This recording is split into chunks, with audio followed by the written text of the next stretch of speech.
This is RTV6 News at 11, working for you.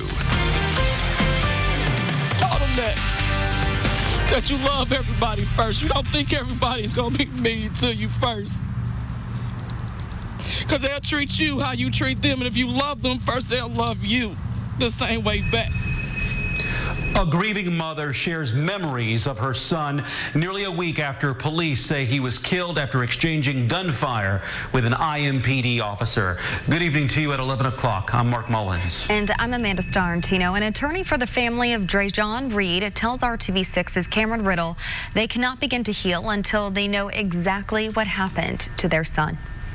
6 days after the officer-involved shooting that killed 21-year-old Drejon Reed, his family and their attorney is calling for transparency in the investigation. Our job is to hold people's feet to the fire and to make sure that they do the things that they say they're going to do, and they do it well. Attorney Fatima Johnson says Drejon's parents, Jamie Reed and Dimitri Wynn, are not only concerned about the investigation, but also concerned about the people of Indianapolis.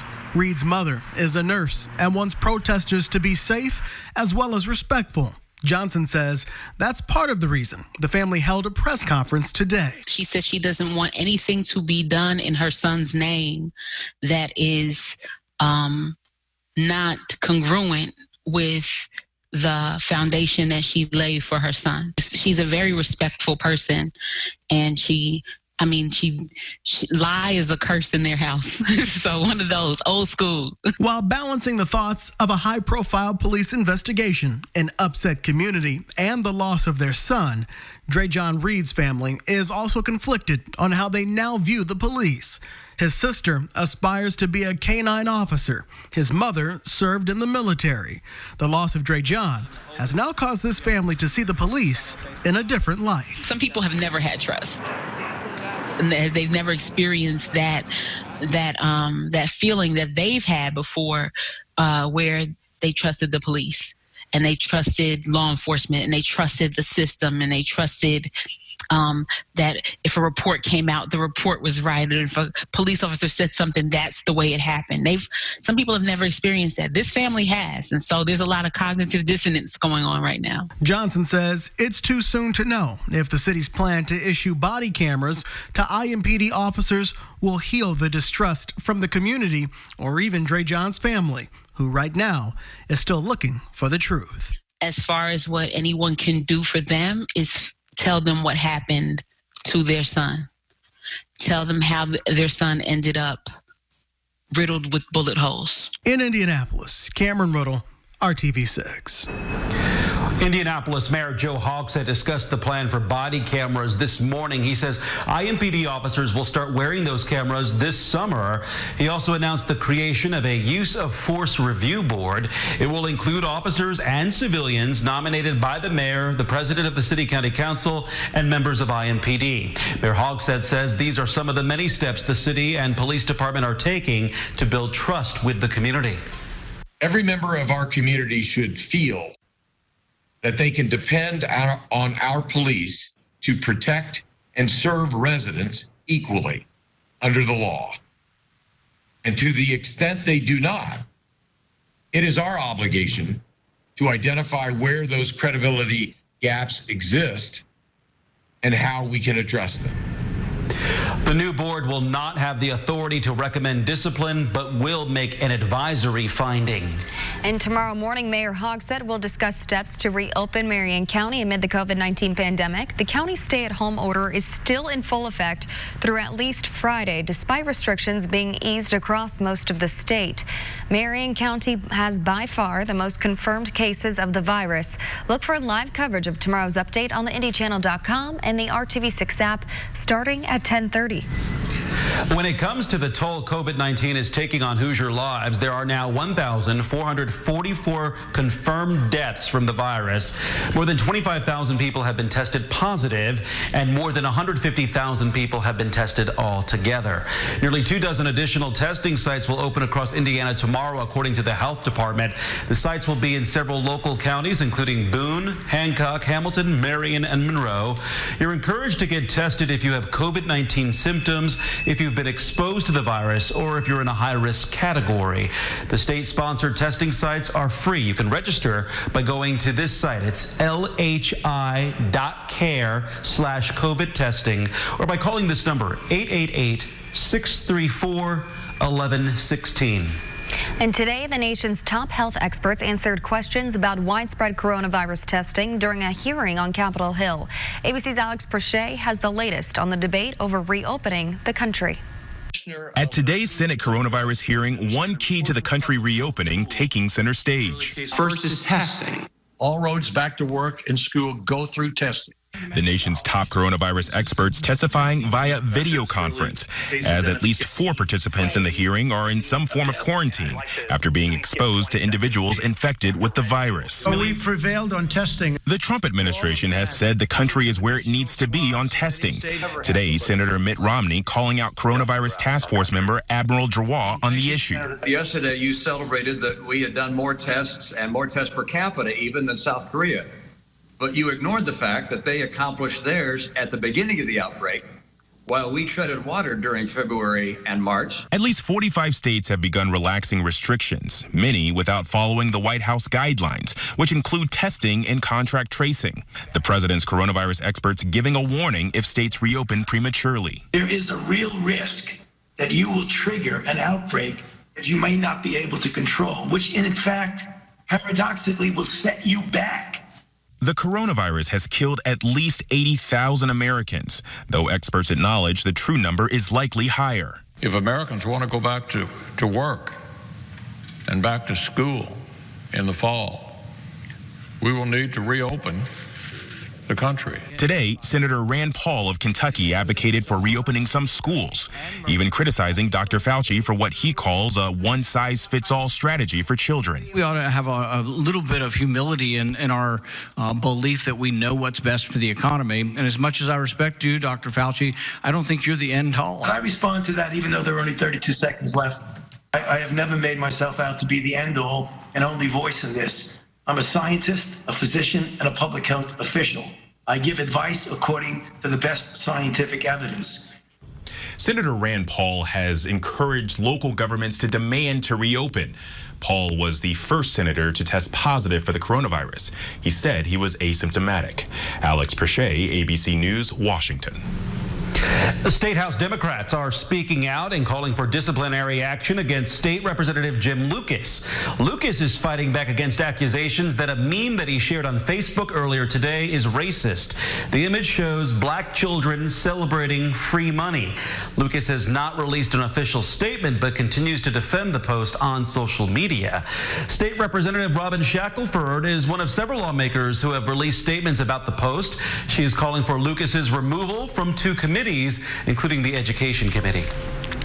The Rebound is RTV6's initiative to help you get back on your feet during the COVID-19 pandemic and make sure systems are in place are helping you do that. Now, while millions of people are still waiting for their stimulus checks, some people in central Indiana are getting checks that don't even belong to them. Jay Tilden of Beech Grove already got his stimulus check via direct deposit, so he was surprised when he got a paper check in the mail for his mother, Lillian, especially since Lillian died in 2018. More so, I just thought, this is crazy. Like, I can't believe that I'm getting a check for this particular situation when she's been gone for 2 years. It's not clear exactly why this problem is happening, but Call 6 Investigates did some checking and found the IRS issued new guidance on this on May 6th. Anyone who gets a check for someone who died should return the check to the IRS. Write void in the endorsement section on the back of the check. Mail the voided Treasury check immediately to the appropriate IRS location. Include a note stating the reason for returning the check. And making ends meet is a challenge for many people, especially now as the country works to rebound. One important way to do that is by protecting your credit score. Knowing where you stand with that score can help. The 3 major credit reporting agencies are now letting you check your credit report every week for free. You typically can only check once a year for free. This change is in effect through April of next year at annualcreditreport.com. Bruce McClary with the National Foundation for Credit Counseling says taking part in deferment programs to help you get through the crisis should not hurt your credit. If you're on a forbearance program or with your mortgage lender, or if you're in a credit card payment deferment, Your account should not show that you're falling behind or that you're missing payments. It should appear as though the account is paid up to date, and it'll show the balance and it'll show the accurate status of the account. But if you are already past due when you entered the deferment program, that will still show up. Some lawmakers are pushing for more protections. One bill proposes putting a 4-month moratorium on all negative credit reporting, but for now, it's up to you to protect your credit. Is make sure that you're contacting anyone you owe, and you're trying to activate any special arrangements that can allow you to skip payments without penalty. A big part of your credit score is determined by how you manage your accounts. If you have multiple credit cards and some of them are not being used, you can divide that balance across different lines of credit. That will give you a more evenly dispersed debt ratio. That reduces the risk of your credit limit lowering and having a negative impact on your credit score. The National Foundation for Credit Counseling is a nonprofit organization that offers free resources. For more info, go to nfcc.org. Well, dozens of businesses in Fishers are getting help to rebound from the coronavirus crisis thanks to loans from the city. The city has awarded $505,000 in loans to 73 companies, including the Lash Lounge on 116th Street. It was only open for 6 months before shutting down due to the pandemic. Co-owner Allison Lewis Lodi says the city has gone above and beyond to help her business, reaching out immediately to make her aware of financial assistance as well as health and safety concerns. I know owners of small businesses all across the country, and there's no one who's told me they've had an experience like that with their local municipality. Our folks are walking the streets, knocking on doors, and just coming in and introducing themselves and saying, how can we help? Here's some information, here's some resources. Lash Lounge plans to open next week. Hours will be expanded since fewer customers will be allowed inside at one time. Staff and guests will also be required to wear personal protective equipment. I ended up sobbing my eyes out with her. I couldn't believe she would do something like that. More than just a business. New and next, the generous gesture from a customer that left an Indianapolis restaurant owner in tears. Kyle. And it's been cool for much of the month, but we're about to get back into that May feeling when the temperatures will surge. You're watching RTV6 News at 11. Even have to leave your house. This is RTV6 News at 11, working for you. She said she thought of us as family and worried about the restaurant and worried about her place that she came every week and what we were going to do. New at 11, a longtime customer of a local restaurant decided to pay it forward, giving back to the workers who are trying to make ends meet during this pandemic. RTV6's Cornelius Hawker talked to one of the owners of Ruth's Cafe on the north side, who shares what the moving gesture means to them, especially during these tough times. In the envelope, she had, $1,200 in cash. She took her host stimulus and in cash, gave it to us to use however we felt we needed to use it. Sandy Schimmel was not expecting this lump sum of money from one of their regular customers. I ended up sobbing my eyes out with her. I couldn't believe she would do something like that. It was so kind. All the servers got to split the $1,200, fulfilling the goal of the customer who wishes to remain anonymous. I let her know that today, and she was really pleased that it was helping them because she was very worried about them. Sandy says this highlights one of the big reasons people get into the restaurant industry, not just for the food, but also all the connections you make. It's all those people you meet and all those families and all those babies that are born.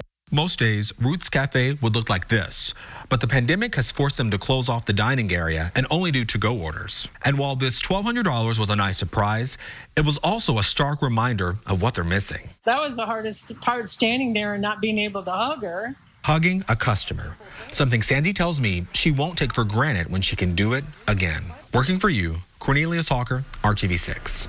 That is so sweet. Thank you, Cornelius, for that story. It's always nice to see these happy stories right now, Kyle.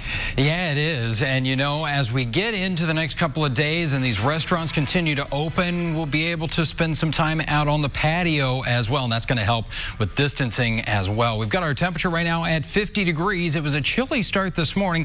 It is not going to be as cold, though, as we go into tomorrow morning, thanks in part to that wind now out of the southwest around 5 miles per hour. So we're holding in the upper 40s in Martinsville Noblesville, 54 in Columbus, and 51 degrees right now in the Lafayette area. So tomorrow morning, most of us will be in the 40s. Now, I still think we'll see some areas around Peru where we could see a little bit of that patchy frost first thing in the morning. Same for you in Hartford City, 37 there, 39 in Richmond. The temperatures, though, they warm fairly quickly here. We'll get into the middle 40s at 8 a.m., already lower 50s by 9 o'clock in the morning, and the clouds will return to the area pretty early in the day, especially near and south of I-70. By 9 a.m., you can see that wall of cloud cover, but fairly dry conditions. I think if we see any showers tomorrow, it's going to be near Bloomington and areas off to the south from there. As we get into the afternoon hours, more clouds continuing to expand to the north, but I do think, again, we're going to be fairly dry here before the weather starts to turn a little more active.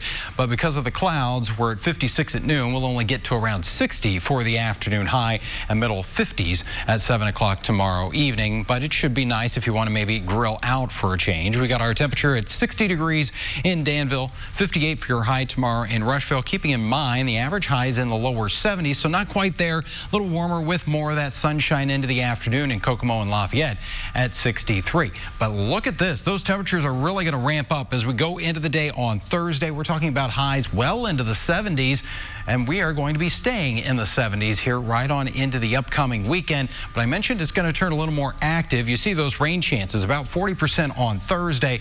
Will climb pretty quickly as we get into the day on Friday, but at least we're going to hold on to the warmth, and we could see 1 to possibly 3 inches of rainfall here as we go through Thursday into the upcoming weekend.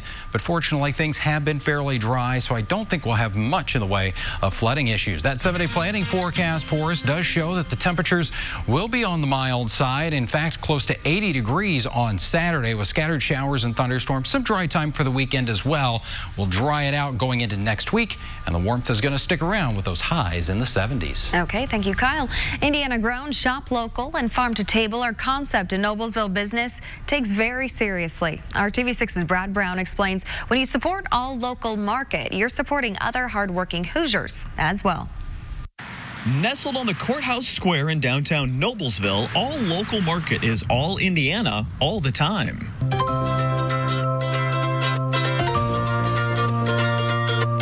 People have really shown up for support and to support local. It's been amazing how much the community's really come out and shown themselves. Robin Wilson and her husband Mike are celebrating 2 years in business on the square, but Robin admits the past couple of months have been challenging. Being here and just not having the same kind of pedestrian traffic and lights off in places, and knowing that the restaurants can only do carry out. It's been odd. Just a strange feel. The name All Local is the real deal. The eggs and milk are from just up the road in Rushville and Sheridan. The coffee beans are roasted in Cicero. We just brought on Dark Side Roasters. That's been a huge hit. Everybody that's come in has been like, we are so glad you are carrying Dark Side Roasters. The meats of all sorts coming from Hoosier family farms as well.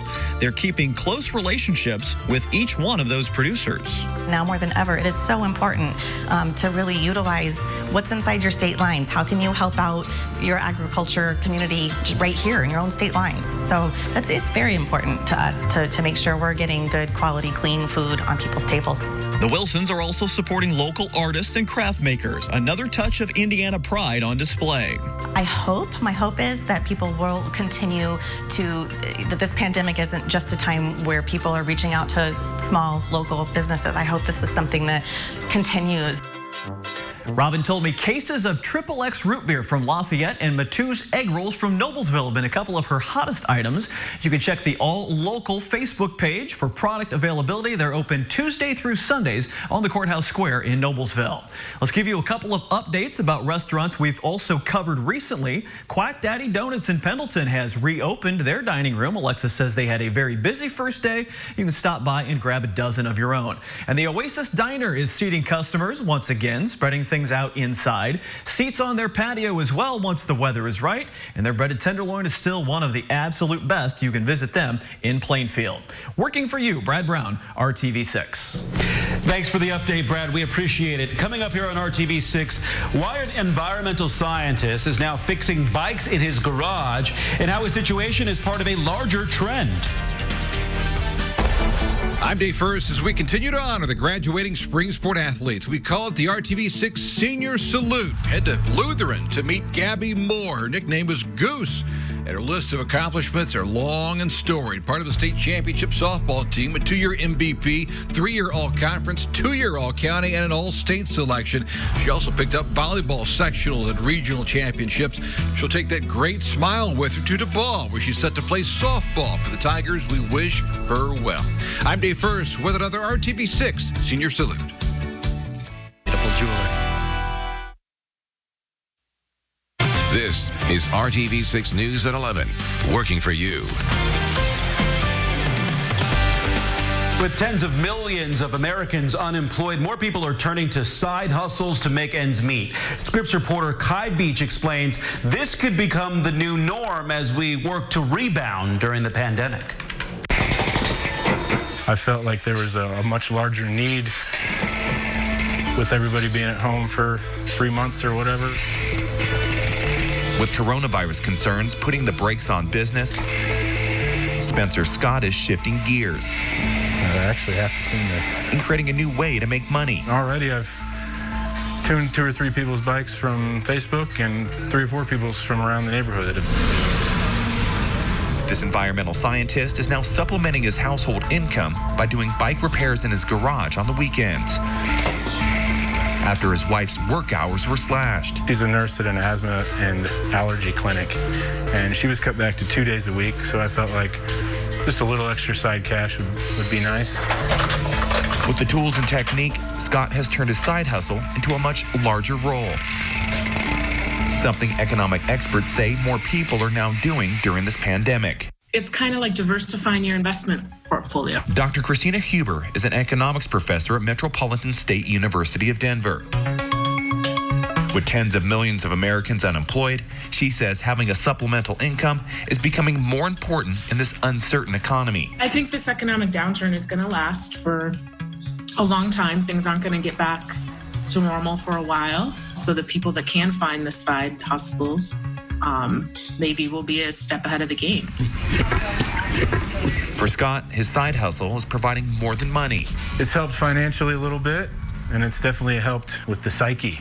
It's giving his family financial flexibility, peace of mind, and perhaps a new future. If it keeps going, we'll see after all this craziness is over if I can still keep selling and working on them. I'd love to. I'm Kai Beach reporting.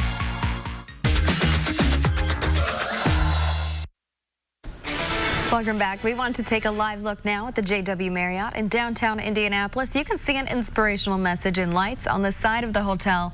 It says #InThisTogether.